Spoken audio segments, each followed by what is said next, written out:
Today marks 10 years since Johan and I got together. Both our families are having dinner to celebrate our engagement. Johan had been away on vacation for a few days, but last night he suddenly told me there was an urgent issue at a branch office that needed his attention. He asked me to wait for him. By 11 in the morning, I called him, wondering if he'd make it back in time for lunch. The branch office wasn't far, just a little over an hour's drive from the neighboring city. I could hear some background noise on his end.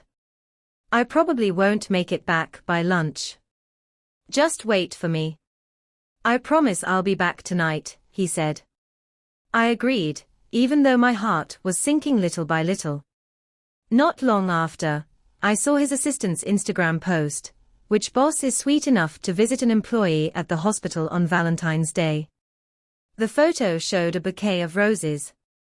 Johan's assistant had told me he ordered roses for me, but now they were by someone else's bedside. It was 4 in the afternoon when I tried calling him again. No answer. I decided to wait. I didn't want to go upstairs and face my parents alone. He promised he'd be back tonight, after all. By 8 o'clock, I had sent his parents home, but I couldn't bring myself to return to my own house. The cold winter wind bit at my face. I pulled my hat down, rubbed my hands together, and sat on a bench by the roadside, waiting. Maybe he'd be back soon. The air grew colder, and before I knew it, it started drizzling. I looked up, startled, and saw an umbrella appearing over my head. I turned slightly and saw Sean, a neighbor from our complex. His cheeks were flushed, and he seemed a little nervous. I just got off work at the flower shop. We had some leftover flowers, so I thought I'd give these to you, he said, holding out a bouquet. I glanced at his pajamas and slippers, and he must have realized how out of place he looked because before I could even refuse, he shoved the umbrella and flowers into my arms and quickly dashed off into the rain. A moment later, he came back, a little out of breath, sweat on his forehead. This time, he handed me a hot water bottle, some hand warmers, and a soft scarf. Without giving me a chance to protest, he wrapped the scarf around my neck twice, and stuffed the hot water bottle into my hands. If someone isn't worth waiting for, maybe you shouldn't wait, he said. I didn't know how to respond. He sighed, looking defeated. Forget it, it's none of my business. Then, magically, he pulled out a warm drink from behind him, stuck a straw in it, and handed it to me. The rain eventually stopped. Sean offered to stay and wait with me, but I told him to go home. He looked annoyed. Any guy who keeps you waiting this long doesn't deserve to be your boyfriend. When I didn't answer, he sighed again. Whatever. If the hot water bottle gets cold, I'll bring you another one. Then, he left. I met Sean because he often delivered flowers to me. He owned a flower shop, and after one of his employees messed up an order, he started handling my deliveries personally. Though he was still in college, his flower shop was thriving. He was charming, and his flowers were always perfect. Over time, we became familiar with each other. He knew about my long-term boyfriend and our plans to get married, so our relationship never crossed any boundaries, until tonight. The warmth from the hot water bottle had faded by the time I checked the time. It was already past midnight. My body felt stiff, and my heart felt just as numb. Then, I saw a figure approaching from the street corner. He seemed to be in a hurry, but when he saw me, his expression softened. He casually picked up the flowers beside me. These are for me, right? Why are you sitting outside in this cold weather? He asked, reaching out to pull me into his arms. The unfamiliar scent of perfume on him made me feel sick, and instinctively, I pulled away. Out of the corner of my eye, I saw Sean glancing back at me, hurt. These flowers aren't for you, I said, snatching them back. Someone else gave them to me. Johan laughed, thinking I was being petty, and wrapped an arm around me as we headed home. The bright lights in the house made it hard to miss the fresh mark on his neck. I lowered my gaze, swallowing my sadness, and asked, "Johan, do you remember what yesterday was?" "Yesterday was our 10th anniversary," I said, still remembering the way his eyes sparkled when he first pursued me. "Alice, I know you want a home. Just wait for me. I'll work hard for the next 10 years, and I promise I'll give you the home of your dreams." 10 years had passed. Johan ruffled my hair gently and pulled out a necklace. "I know yesterday was our engagement day." "I'm sorry I was late," he said, his voice soft. I glanced at the pendant. It had an engraved letter, L. Linda, his secretary. "Yang, what does the L stand for?" I asked, my tone calm, but with a hint of curiosity. For a brief moment, his expression froze. Then he quickly recovered. "It's probably just the brand's logo. I thought it would look good on you, so I bought it."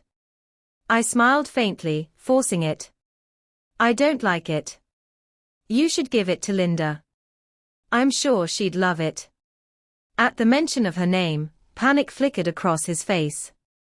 "What are you talking about?" he asked, sounding defensive. I was still clinging to a shred of hope, hoping he'd be honest. "Don't you trust me? We've been together for 10 years. You know who I am," he said, his voice almost pleading. Hearing him, I suddenly felt nothing but exhaustion. I was too tired to argue anymore, too tired to process it. So, I chose the easiest route. "I trust you," I replied. With that, he finally seemed to relax. After my shower, he warmed up some milk for me and helped me dry my hair. It was like it always had been. He sat beside me, telling me a bedtime story in his soft, reassuring voice. But as I listened, I realized I no longer recognized the man sitting next to me. How could he act so tender while his heart was clearly drifting farther and farther away? When the story ended, I stayed wide awake, my mind racing. I couldn't help but remember the bright-eyed boy from school, the one who promised me he'd give me a home. I closed my eyes, afraid to meet his gaze. Finally, I spoke. "Yang, we've been together for 10 years." There was a long silence before he answered, his words slow and calculated. "We've been through so much, Alice. We're perfect for each other. But the company is at a crucial stage right now. You understand, don't you? Can we wait another 2 years to get married?" I opened my eyes, sitting up. After what felt like an eternity of silence, I finally gave in. "I understand," I said, my voice barely above a whisper. Johan smiled and ruffled my hair, walking away with that same spring in his step. But as I watched him walk off, I felt my love for him slipping away with every step he took, vanishing into nothing. I wanted to get married. I wanted a place to call my own. Johan and I had been together for 10 years. He knew how much I longed for a home, but he told me to wait 2 more years. 10 years, we had been together for a decade. How many decades does a person get in a lifetime? This didn't feel like it could last anymore. The next day, Johan was off to the branch office again. That's when I saw Linda's Instagram post, "Back to work right, after getting discharged, but my boss is pretty nice." He was worried about me still being injured, so he took me out for breakfast. The picture showed Johan, eating, with his eyes full of tenderness as he looked at Linda. I couldn't help but feel a sick irony gnawing at me. I tried to keep calm, to end our relationship with dignity. But while I was contemplating how to gracefully break things off, he was already rushing back in the middle of the night to be with his precious secretary. After all, she couldn't possibly eat breakfast alone. I called him, and it took forever for Johan to pick up. When he finally answered, I could hear Linda's voice in the background. His tone softened as he spoke to her, filled with warmth I hadn't heard in ages. But when he turned to talk to me, his voice grew cold and detached. "I'm busy right now. Text me if you need something," he said. I sent him a text, "Yang, let's break up." It took a while for him to reply, but I knew he saw it. He just couldn't be bothered to respond. After all, he had someone new by his side to occupy his time, someone exciting, someone who didn't come with the baggage I did. We had been together for 10 years, after all. I had always been the perfect girlfriend, never making a scene, keeping my emotions in check. As long as he brought me a gift later, I would let everything slide. Even after that message, we still communicated as usual, about work. He replied to my work-related texts, as if nothing had changed. And I, too, chose to never bring up anything outside of business. I listed our apartment for sale through a real estate agent and started looking for capable managers to take over some of my work responsibilities. But maybe it was the stress catching up with me. On moving day, I started feeling unwell. Sean, who had brought a few of his college friends to help me, noticed how pale I looked. He asked his friends to watch the move and immediately took me to the hospital. It turned out I had a fever. After getting the drip, it was already late, but Sean, as energetic as ever, took me to his flower shop and made me some light food. By the end of the night, he even booked me a hotel room. With a bit of a pout, he said, "I wanted to take you to my place, but I figured you wouldn't want that." When we reached the hotel entrance, I couldn't help but laugh softly. College students these days sure are loaded. Sean puffed up with pride. "I can't compare to you, but I do all right." I was still smiling when my expression froze. There, holding Johan's arm, was Linda, looking sweet and charming, just as always. After sending that breakup text, I'd blocked Linda's Instagram, so I had no idea Yang had come back. I let out a bitter laugh. Blocking her didn't stop reality from moving forward without me. I couldn't help but glance at them. Yang's face was soft with a smile, his eyes filled with warmth as he looked at Linda. Hidden in the shadows, I knew he didn't see me. Even though I'd been preparing myself to let go, my heart still ached. I lowered my gaze, blinking back tears as my heart slowly grew numb. Sean, unable to hold back his anger, shot me a look full of fury.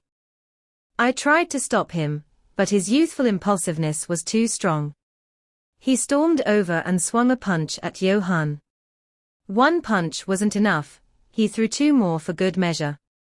With disdain in his voice, Sean snapped, "You're not good enough for Alice." Yang wasn't the type to back down. He fought back, his punches landing hard and fast, aimed directly at Sean's weak spots. I frowned and stepped in between them, pushing them apart. "Enough," I said sharply. "Yang, stop." I pulled Sean away, but Linda, already fussing over Johan, touched his face with concern. She shot Sean a glare that was full of hatred. Sean, still seething, wanted to go back for more. "Stop it," I snapped at him. "He and I are over. Whoever he takes to a hotel is none of my business." I didn't spare Johan a glance as I spoke. I turned to leave with Sean, but Johan suddenly panicked and blocked my way. "Is there something else, Mr. Johan?" I asked, raising an eyebrow. "Need me to call the police for your little street fight?" My cold, detached tone made him falter for a moment. His gaze flicked briefly to Sean, and I could tell he didn't see this young man as any real competition. His expression cooled again. "I'll explain everything later, Alice," he said, his voice full of that same misplaced confidence. It was almost laughable that he thought he could smooth things over with a simple excuse. Sean walked me to my hotel room, but didn't come inside. I suggested he go to the hospital to check his injuries.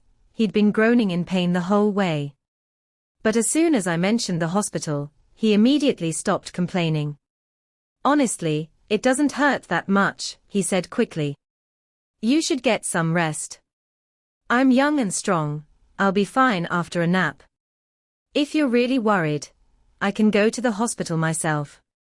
His concern for me stirred something bittersweet in my heart. Didn't it occur to you that you might lose the fight? I asked. Sean grinned. I don't care. Guys like him deserve a beating. Then, with sudden boldness, he pinned me against the wall. Now that you're single, I'm officially going to pursue you. Sean wanted to book me a different hotel, but it was too late, and I didn't want to bother. Not long after, Yang knocked on my door. Alice, it's me, he called. Open the door. I texted him back, it's late, let's talk tomorrow. He knocked again, followed by another message. I have to leave early tomorrow. Let's talk now. For the sake of the 10 years we spent together, I decided to give him a proper goodbye. When I opened the door, Yang glanced around the room, his expression softening just slightly. He spoke coldly. I won't hold it against your friend for attacking me. I didn't tell you I was back, because I had business to handle. I'm only here for one night. Someone was trying to bully Linda, so I pretended to be her boyfriend to protect her. We shared a suite, but we slept in separate rooms. Nothing happened between us. I looked at Johan, disappointment welling up inside me. In such a large branch office, he had multiple assistants. Why did it have to be Linda? And didn't he realize that the more he explained, the guiltier he sounded? I was just about to speak, when his phone rang again. He declined the call twice, but the other person kept calling back. I accidentally caught a glimpse of the name on the screen, Linda. I smiled bitterly. Go ahead and answer it. Yang hesitated before picking up the call. A panicked voice came from the other end.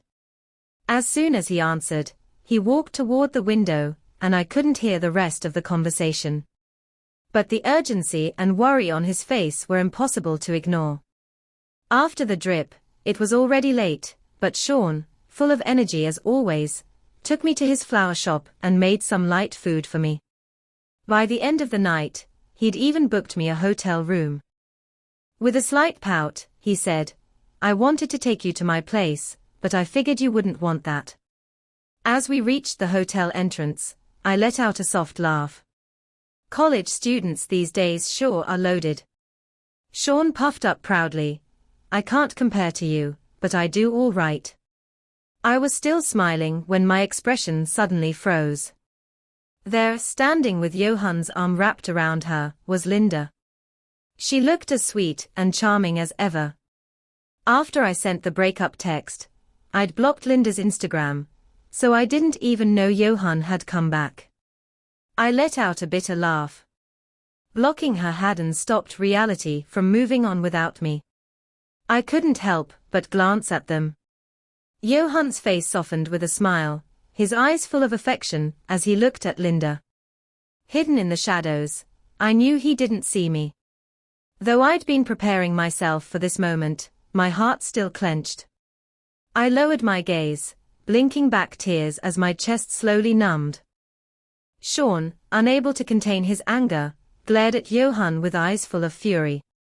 I tried to stop him, but his youthful impulsiveness took over. Without a second thought, he stormed over and threw a punch at Johan. One punch wasn't enough, he threw two more, each one harder than the last. With disdain in his voice, Sean spat, You're not good enough for Alice. Johan, never one to back down, fought back. His punches came fast and furious, each one landing squarely where it hurt. I frowned, stepping in to break them apart. Enough, I said, my voice sharp. Yang, stop. I pulled Sean away, but Linda, already fussing over Johan, touched his face with exaggerated concern, sending a hateful glare Sean's way. Sean was still seething, desperate to get another hit in. Stop it, I snapped, my voice shaking with frustration. He and I are over. Whoever he brings to a hotel is none of my business. I didn't spare Johan a glance. Without another word, I turned to leave with Sean, but Johan quickly blocked my path, his eyes wide with panic. Is there something else, Mr. Johan? I asked, raising an eyebrow.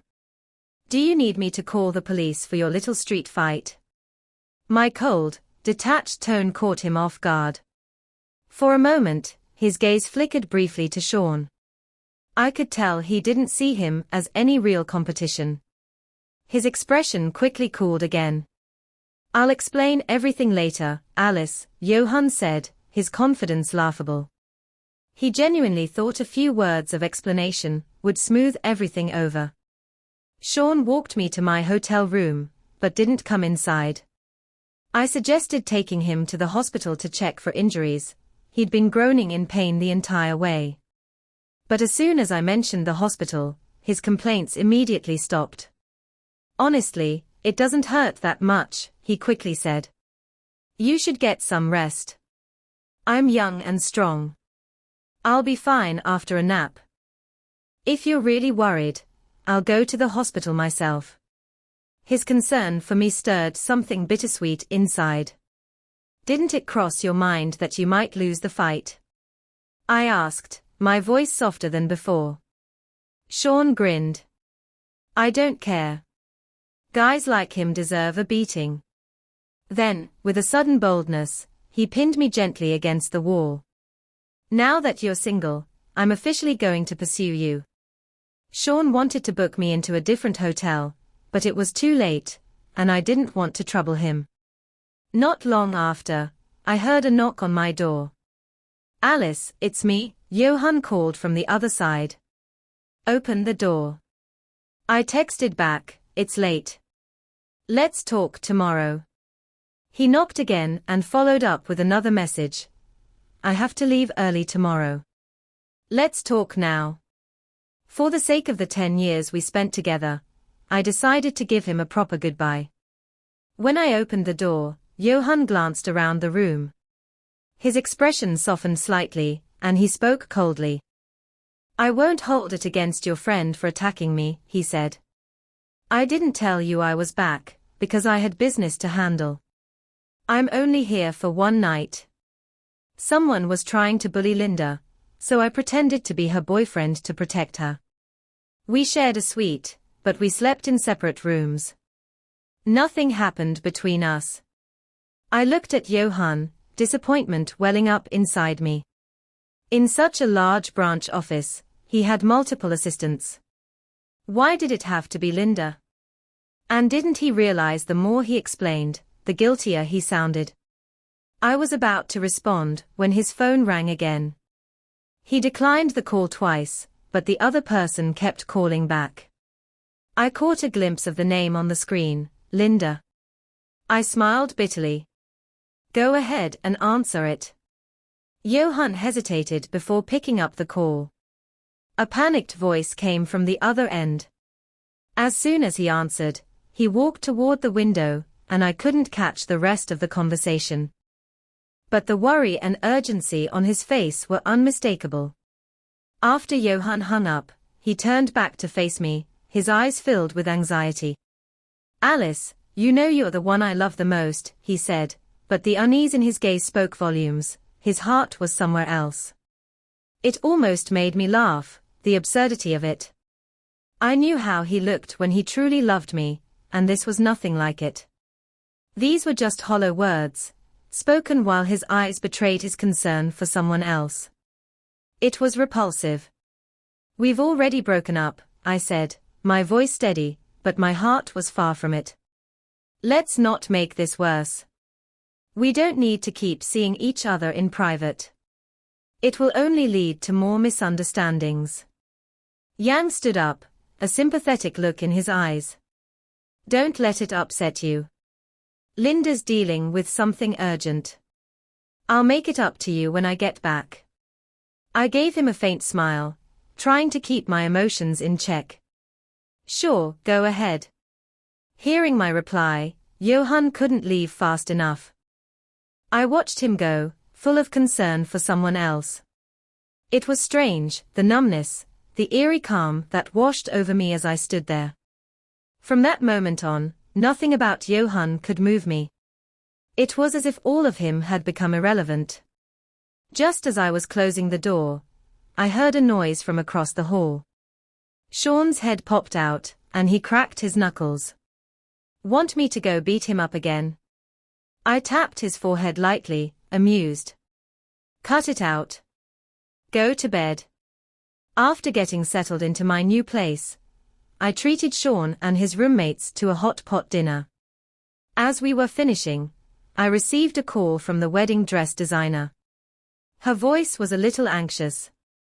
Miss Alice, could you come by to confirm the final adjustments? My mentor thinks the dress I made might be a stain on her reputation, so she wants to guide me personally. Can you and your fiancé come over? I hesitated for a moment. I didn't have a fiancé anymore, but I'd already signed the contract, and it wasn't exactly cheap. Sean overheard and jumped in eagerly. Just bring me along. I'm always happy to help. He flashed them a discreet thumbs up. Honestly, I'm the most helpful guy you'll ever meet. Send me the location, and we'll head over now. Before I knew it, I was in Sean's car on the way to the designer's place. When we arrived, the designer, who was a former classmate of Johan's, looked surprised to see me with someone else. Where's Johan? Did I catch you at a bad time? Hearing his name made my stomach tighten, but I didn't let it show. Calmly, I said, Yang and I broke up. The designer froze, clearly skeptical. But you two were together for 10 years. I cut her off before she could continue. Since we're here, adjust the measurements for his suit. I pulled Sean closer, and the designer, clearly a little flustered, went along with it. Sean, looking like a peacock in full display, grinned. Isn't it obvious? I'm courting her. In the end, they made some adjustments to the design to better suit my style, but since Sean's measurements required more tweaks, the outfit wouldn't be ready for another 2 months.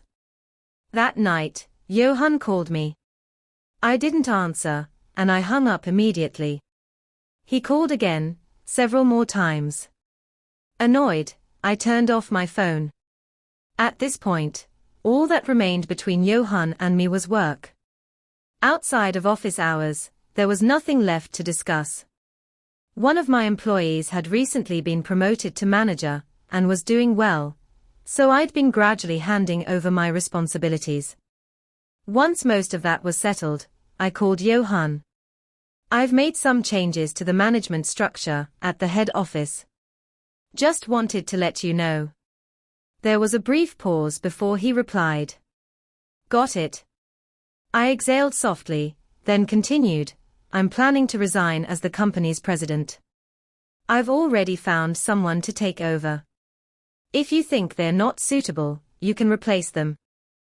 Yang hesitated, his voice quiet. Alice, don't do this. I stayed silent, and after a long moment, he relented. The wedding is still on. Don't play games with the company. His words, as if he were doing me a favor, made me feel nothing. In the past, I might have stayed quiet, but not anymore. I didn't want to marry him, not even a little. I'm not playing games. I just want some time to rest.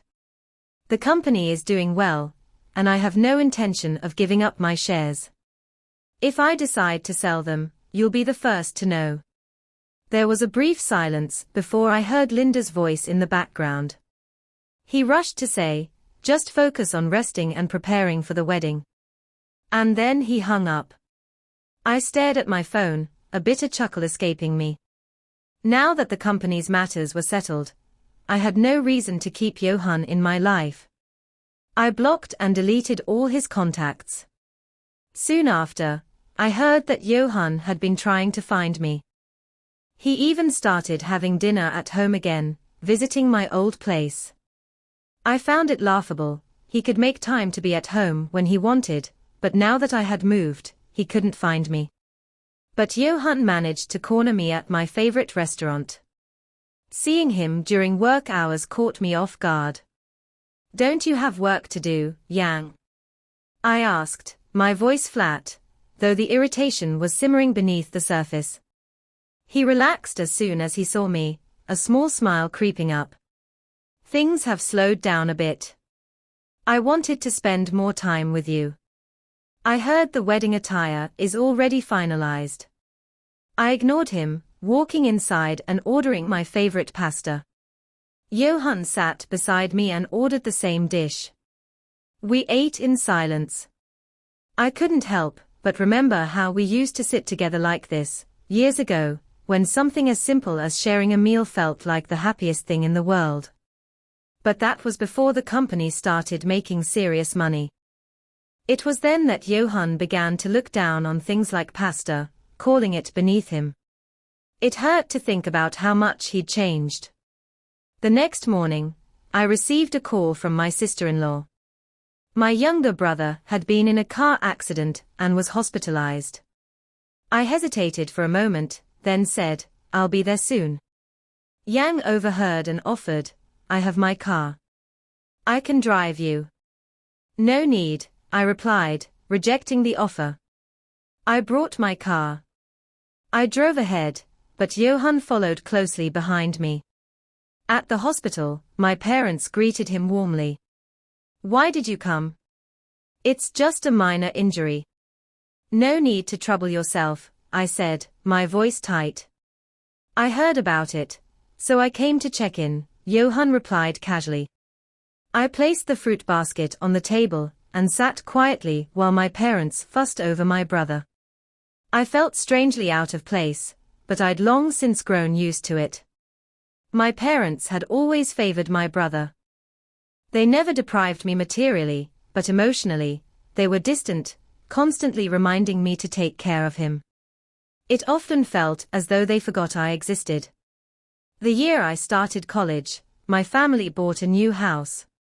I was thrilled and used my part-time earnings to contribute. But when I came home for winter break, I sat outside the door for hours waiting for someone to let me in.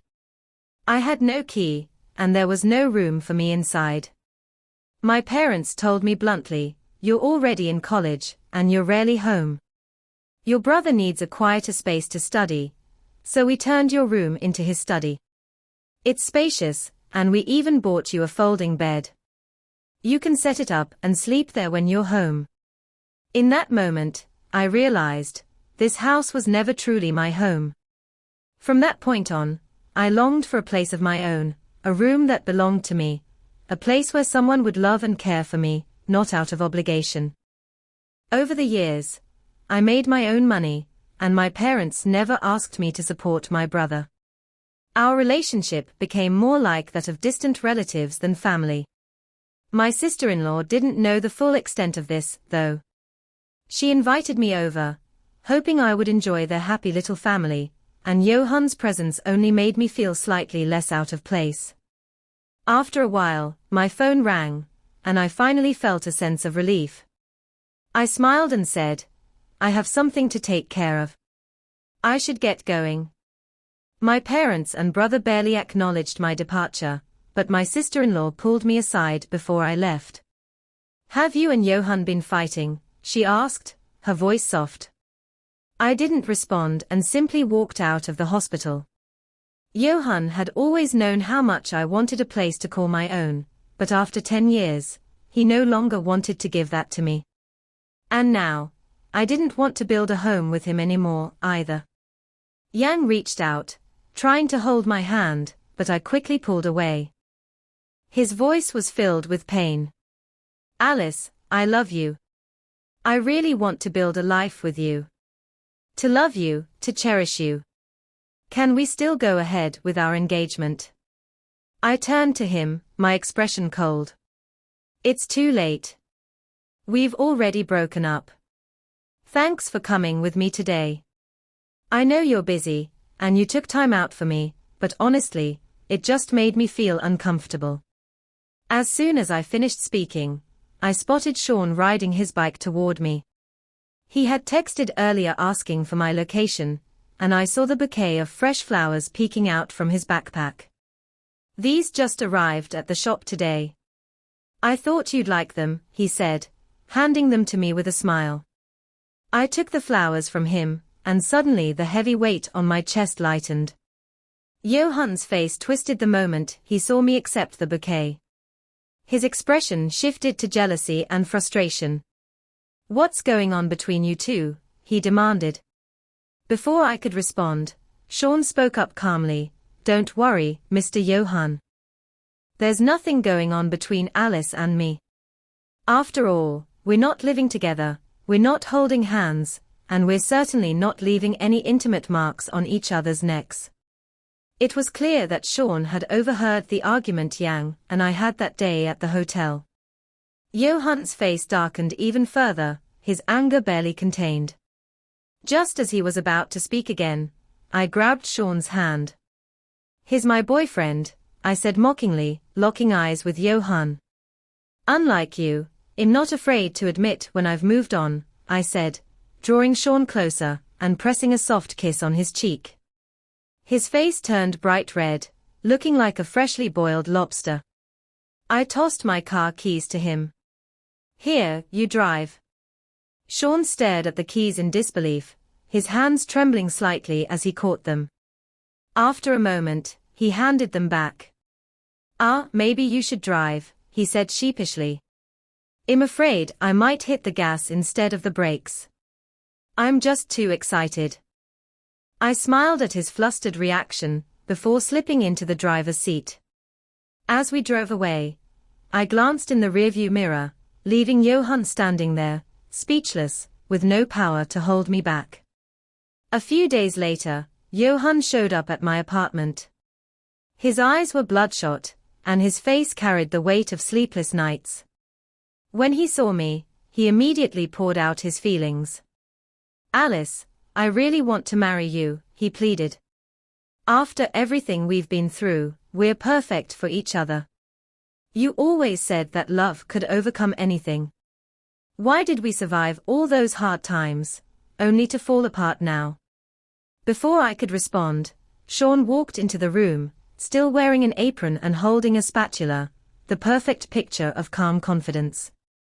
"If I wasn't in the middle of cooking, I wouldn't have let you talk this much nonsense," he said. "Love can overcome a lot, but not cheating. You got your secretary pregnant, and still have the audacity to talk about marrying Alice. Where do you get the nerve?" Sean slammed the door in Johan's face and muttered, "Don't waste your energy on people like him. Just looking at him is bad luck." I couldn't help but smile at how effortlessly Sean put Johan in his place. Outside the door, Johan raised his voice in a futile attempt to reach me. "Alice, don't listen to him. We're meant to be together. I won't let anyone take your place. He's just a kid, what could he possibly offer you? I only made a mistake that any man could make. For all you know, he'll turn out to be worse than me. I'm ready to marry you right now. Can he say the same?" Sean flung the door open again, his patience completely gone. "Don't compare yourself to actual human beings," he shot back. "She's beautiful, successful, what could you possibly give her? A title? Please. You couldn't even pay someone to put up with you." With another loud bang, Sean slammed the door, his anger still palpable. Johan, furious and humiliated, started yelling outside, but Sean just picked up the phone and called security. Moments later, they escorted Johan off the premises. That evening, while we were eating dinner, Sean glanced over at me, his expression shifting to worry. "I wasn't too harsh, was I? I'm usually not like that." I laughed softly, brushing his concern aside. "I like you just the way you are." Not long after, I found out that on Valentine's Day, Johan had been at the hospital with his pregnant secretary, Linda. He had tried to convince her to have an abortion, but she refused. Apparently, their relationship had already soured, and they had been fighting constantly. I couldn't help but find the irony of it all.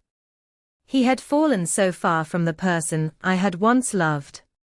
A little while after that, Sean proposed to me. I asked, "Aren't you a little young to be getting married? Won't you regret it?" Sean's smile was radiant, his eyes sparkling with excitement. "Why would I regret it? When you love someone, you can't wait to spend forever with them." I later met Sean's parents. They were warm, kind, and incredibly respectful toward me. I also learned that Sean was far wealthier than I had assumed. The flower shop he ran was just one of many successful ventures he had started during college. One day, Sean took me to the courthouse, and before I knew it, we were officially married. Afterward, he whisked me away on a spontaneous honeymoon, practically bouncing with excitement. "Alice, we finally have a home of our own." We moved in together, and for the first time in my life, I felt like I truly belonged. Sean's love was patient, thoughtful, and unwavering. He made the simplest moments feel special. With him, I knew what it felt like to have a home, and it was more than I had ever dreamed of. I had found the happiness I had always been searching for. I later heard that Johan had waited outside my house for an entire day, muttering to himself, "Alice, I was wrong, like a madman." The police came several times, but couldn't make him leave. Unfortunately for him, by the time I returned from my honeymoon, I had already married someone else. A month had passed since I walked away from everything with Johan. The wedding had been planned long before, and everything went according to my vision. Nothing was wasted. I simply replaced the groom. As autumn arrived and the weather turned cooler, I put on a beautiful wedding dress and married the person I truly wanted to marry. The day was perfect, except for the fact that Johan tried to cause a scene outside. But Sean had already thought ahead. He had hired several security guards to stand at the entrance, ensuring the wedding went on uninterrupted. After the ceremony, as I was heading to my room to change into another dress, I saw Johan standing in the hallway. His face was pale, and his expression was full of disbelief. But I no longer felt anything for him.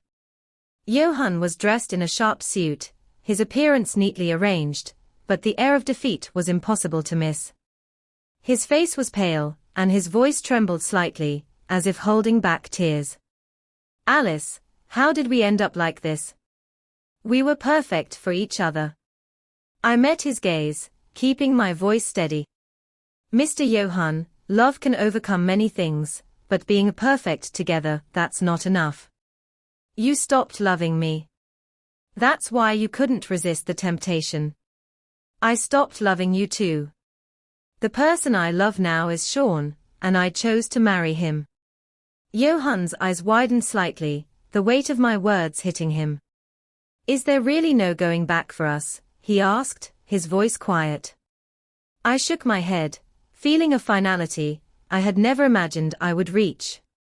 "No. From now on, Mr. Johan, it's best we don't meet privately again. I still have guests to entertain." "Excuse me." Johan remained silent for what felt like an eternity before speaking, his voice filled with regret. "Alice, I'm sorry. I betrayed our relationship. When we started the company, I signed an agreement. If I ever cheated, all my shares would go to you. I've already arranged the transfer. Consider it my wedding gift to you. I hope you won't refuse it." Before I could respond, Sean appeared, walking confidently up behind me, his arm wrapping around my shoulders with a polite, yet unmistakably smug smile. "How could we possibly refuse such a generous wedding gift?" he said, his tone dripping with sarcasm. "After all, who would turn down more money? Alice did mention she wanted to buy me a new car." Without hesitation, Sean scooped me into his arms. "Are these heels killing your feet?" he asked, his concern genuine but laced with a hint of humor. He didn't spare Johan another glance, but once we were far enough away, he held me close and whispered, "You're my wife now. Don't even think about looking at him again, okay?" I smiled, ruffling his hair, and after a beat, added, "Except, of course, if he's bringing us more money." Later, as I was about to leave, I saw Linda storming toward Johan. She was pregnant and had been waiting for me to leave the company and for Johan and me to break up. What she didn't expect was that, on the day I got married, Johan would transfer all his shares to me. "Yang, what the hell are you doing?" she shouted, her fury evident. "How dare you give Alice the company shares? What about the baby I'm carrying?" Linda's voice broke with anger. "You're broke, you won't marry me. Why did you sleep with me in the first place?" Johan, his face still pale, looked at her coldly. "I told you. I never loved you. The only person I've ever wanted to marry is her." As he spoke, his eyes flicked to me, and for a moment, I saw the quiet devastation on his face. Tears were quietly falling down his cheeks. Hearing those words, Linda's anger only intensified. "Quit acting like some tragic hero," she yelled, stepping closer to him. "If you really loved her, why did you keep delaying the wedding? If you cared so much, why did you jump into my bed the moment I gave you a little attention? You gave me false hope, and now look at me, pregnant and neglected." Her voice broke with years of frustration. The final blow, the last shattering piece of her dignity, pushed Linda over the edge. In a blind fit of rage, she grabbed her handbag and hurled it at Johan. Then, without warning, she kicked him between the legs. Johan, worried for the baby, didn't dare dodge. Both of them tumbled to the ground. Moments later, the ambulance arrived, and the chaos was finally brought to a close. Watching it all unfold, I couldn't help but feel a small sense of amusement. Johan's life was unraveling, and I had no more ties to him. Later, I heard the full details. Johan's life had been pretty much ruined. Linda's baby didn't get the medical attention it needed in time, and the lack of oxygen caused brain damage. The child, unfortunately, would never have a normal life. And that was the only child Johan would ever have. His family drama bled into his work life, and he couldn't separate the two. Johan, who had once seen women as disposable, now found himself the victim of his own recklessness. His past had caught up with him, and Linda had turned the tables on him. I appointed a new president for the branch office, and gave Johan an indefinite leave of absence to sort out his personal life. Meanwhile, Sean graduated, and I was more than ready to start our life together. I decided to take my young husband on a vacation, one paid for by the company's profits. It was time to leave the past behind and embrace the future.